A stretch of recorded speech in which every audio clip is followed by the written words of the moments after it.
I wanted to catch the Reverend Fadi Diab, who's an Anglican priest from St Andrews in Ramallah in the Palestinian West Bank, who has met with, as we say now, the Archbishop of Canterbury, Justin Welby, in the last couple of days.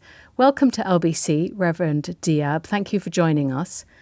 And firstly, can I ask, what issues did you raise with the Archbishop when it comes to the Christian communities who are being affected by the war between Israel and Hamas? Thank you. Thank you, Rachel, and thank you for having me. As a priest in the Anglican Communion, and since visiting the UK,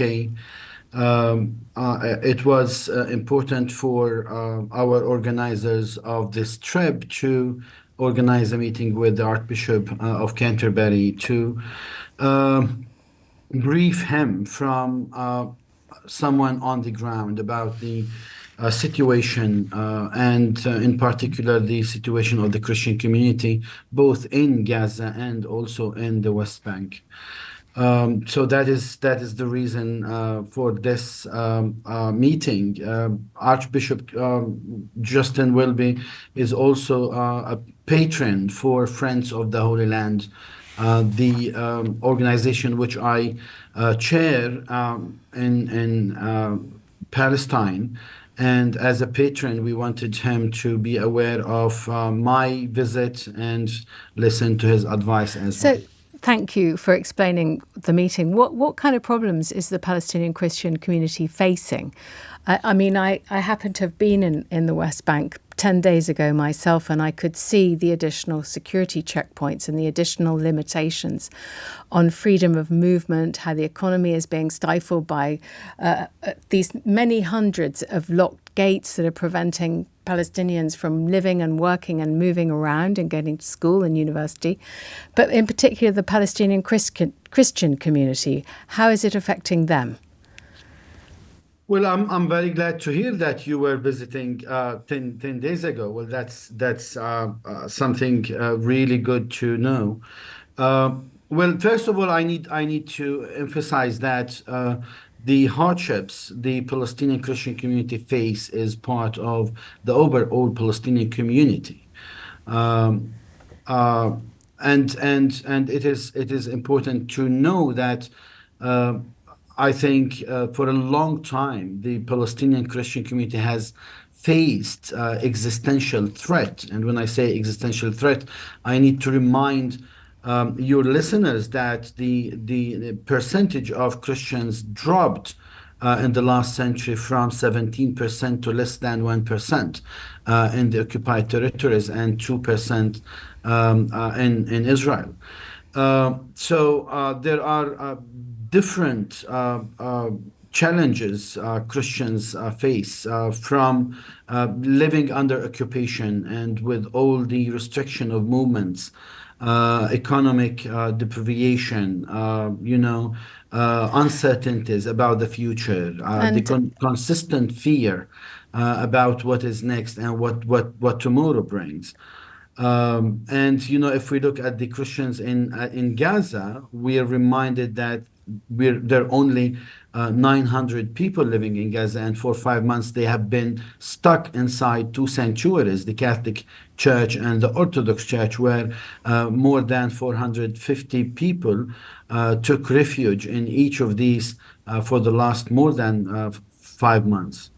Can I ask, this is a question I'm afraid I didn't, find out when I was there in Ramallah, but how is Fatah, is Hamas, is the Palestinian Authority, are they very hostile, openly hostile to the Christian community? And is that why the percentage has fallen to 1%?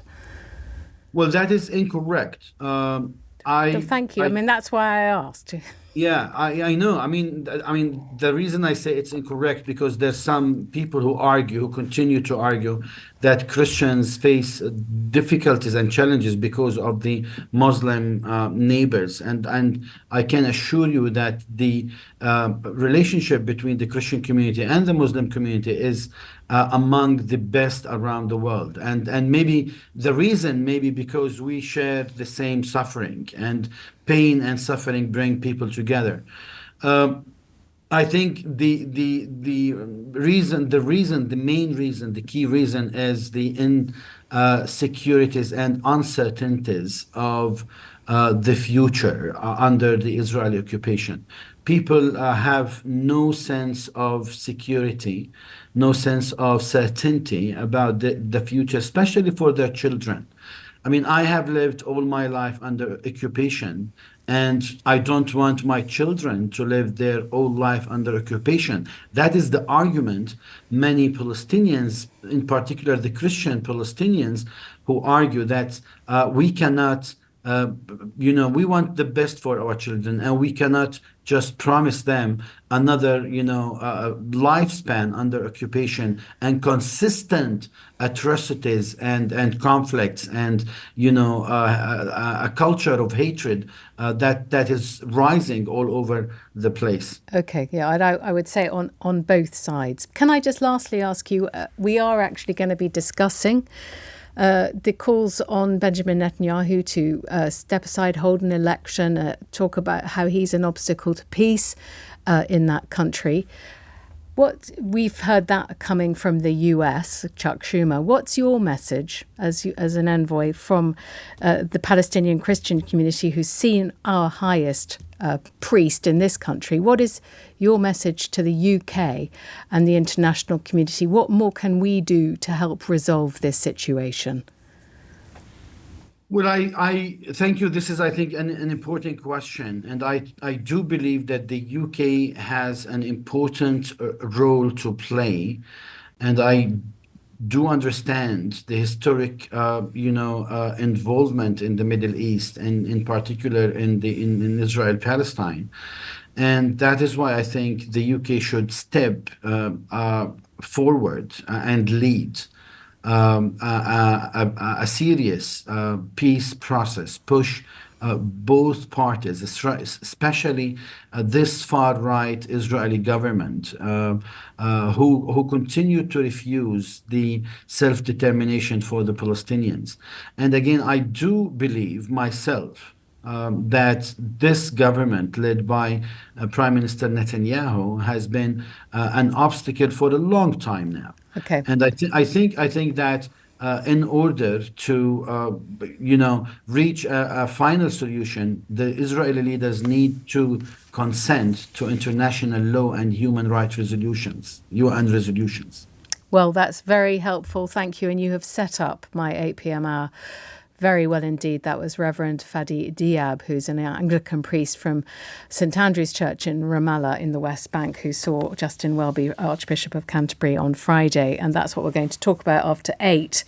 As the world's eyes remain on Israel, is Benjamin Netanyahu, as my previous guest, Reverend Diab, says, an obstacle to peace, who's lost his way, who's refusing to countenance self-determination for the